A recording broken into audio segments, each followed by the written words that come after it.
Now that we've talked sort of mostly quantitatively about how economists, political scientists, policymakers think about poverty, extreme poverty, other measures of poverty, the numbers of people around the world that are affected by it, the distribution of poverty. Now we want to look at uh, these prolonged, severe scarcities of basic human needs. We'll look at three of them and sort of see specifically how a prolonged and severe scarcity of this basic human need affects people, both in terms of the number of people, the distribution, and the impact on their lives. So we talked about hunger in the egoism lecture, but let's revisit it a little bit and remind ourselves. So at that time, we said that hunger defines a short-term physical discomfort as a result of chronic food shortage, or in severe cases, a life-threatening lack of food. Now, in 2016, the United Nations Food and Agriculture Organization estimated that 815 million people suffer from chronic undernourishment, where chronic undernourishment encompasses both they don't get a sufficient number of calories and or the food that they get doesn't provide them with sufficient nutrients.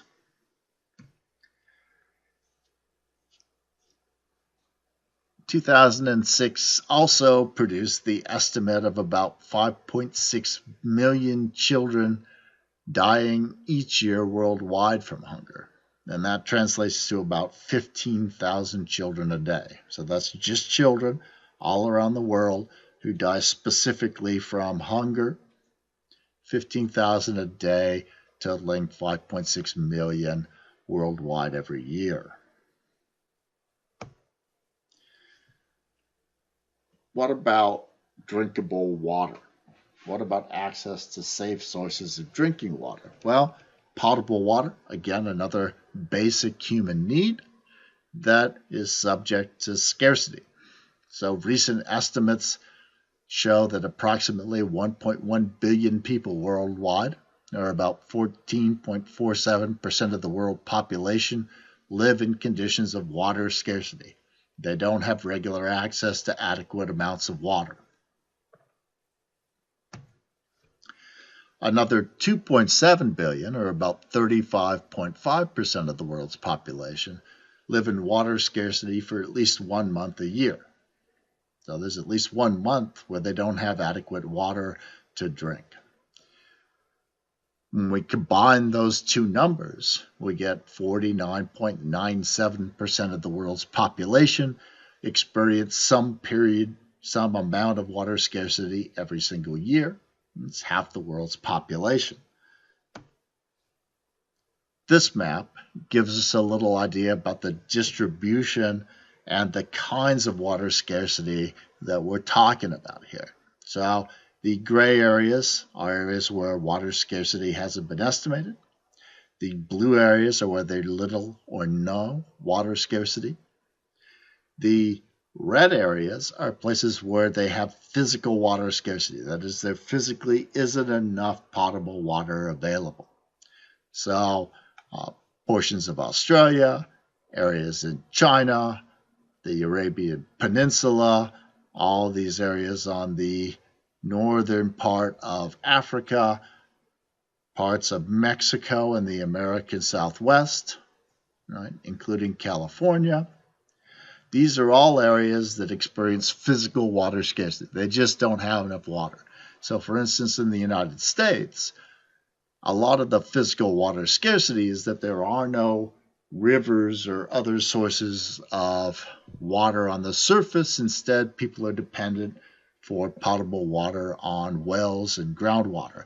And the aquifers have receded so that these people no longer can get water from the aquifers. And this has happened even in places in California, places in Arizona. It's not, as the map suggests, it's not that uncommon, even in the United States now.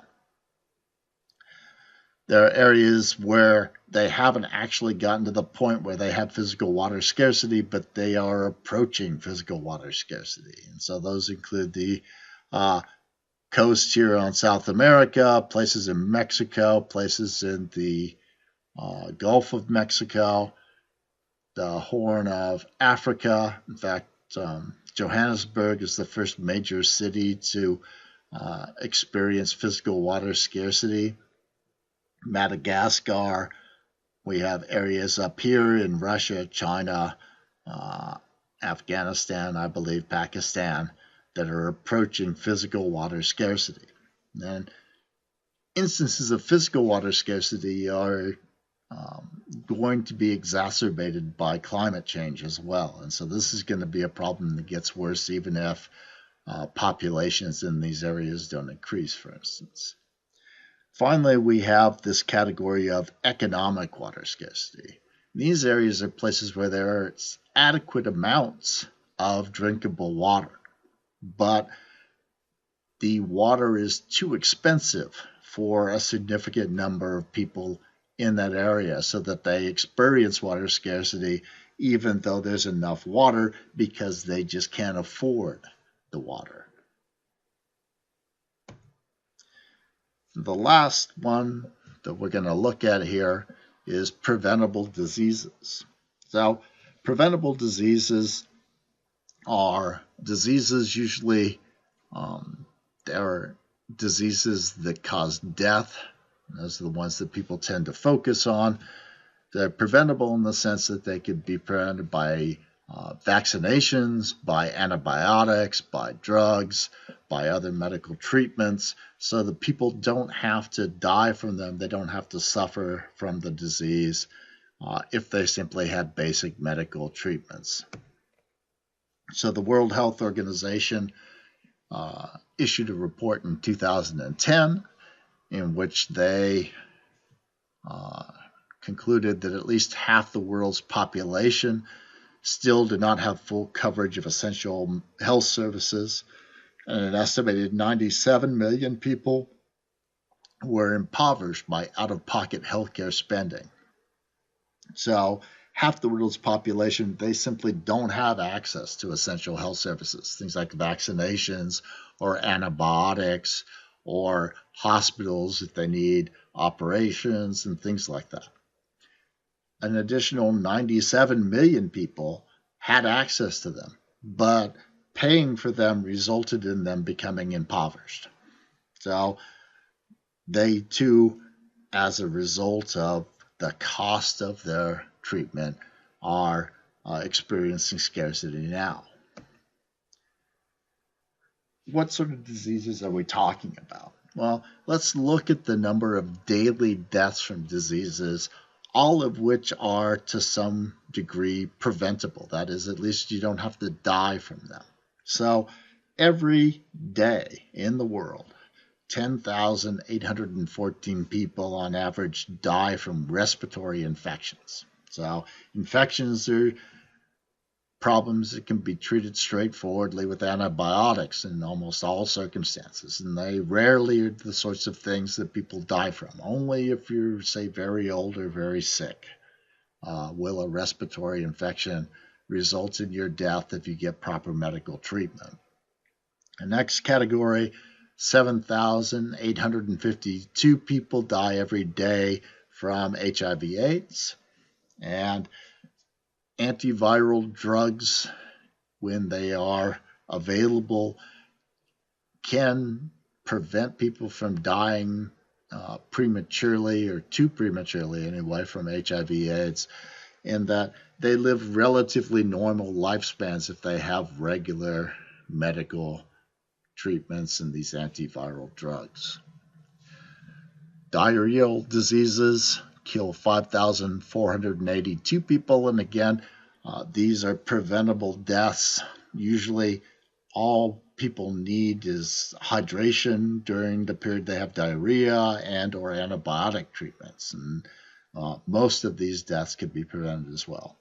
4,504 people die every day worldwide of tuberculosis, and again, tuberculosis can be treated in almost all cases by a regimen of antibiotics.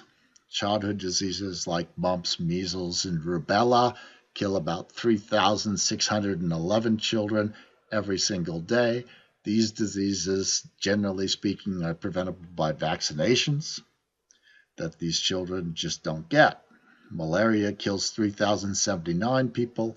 Malaria can be treated by drugs as well.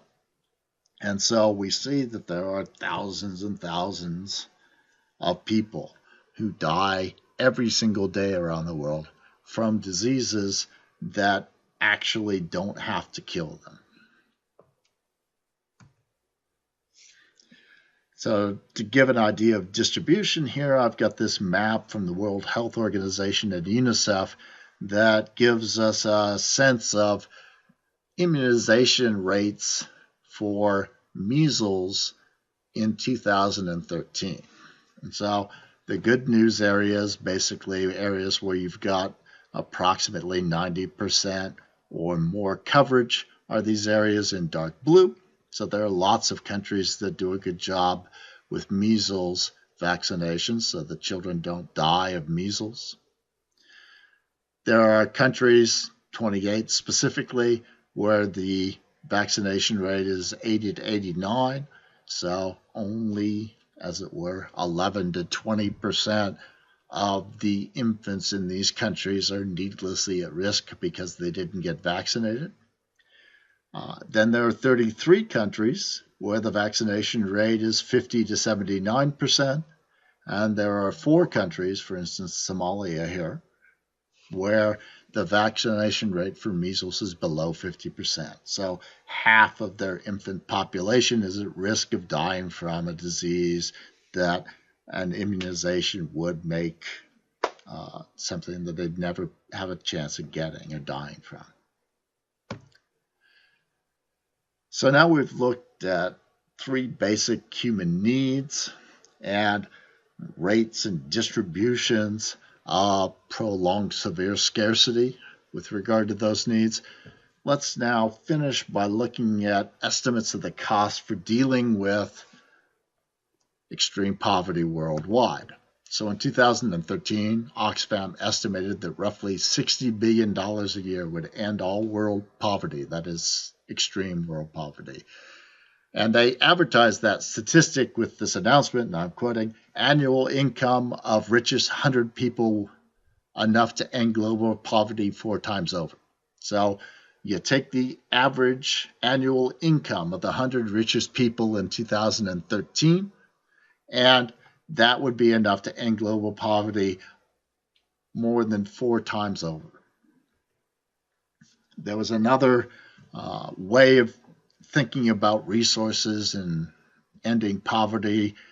People looked at tax havens, that is, countries where the governments either provide secretive places for you to store your money so you don't have to pay taxes in your own country, or they charge really, really low rates to attract people. For instance, Ireland used to still does, I believe, have a really low tax rate for businesses, and businesses would locate in Ireland nominally. They'd just have offices there, but do no actual business there, so that they could pay that low Ireland tax rate, as opposed to, say, a higher rate in the United States.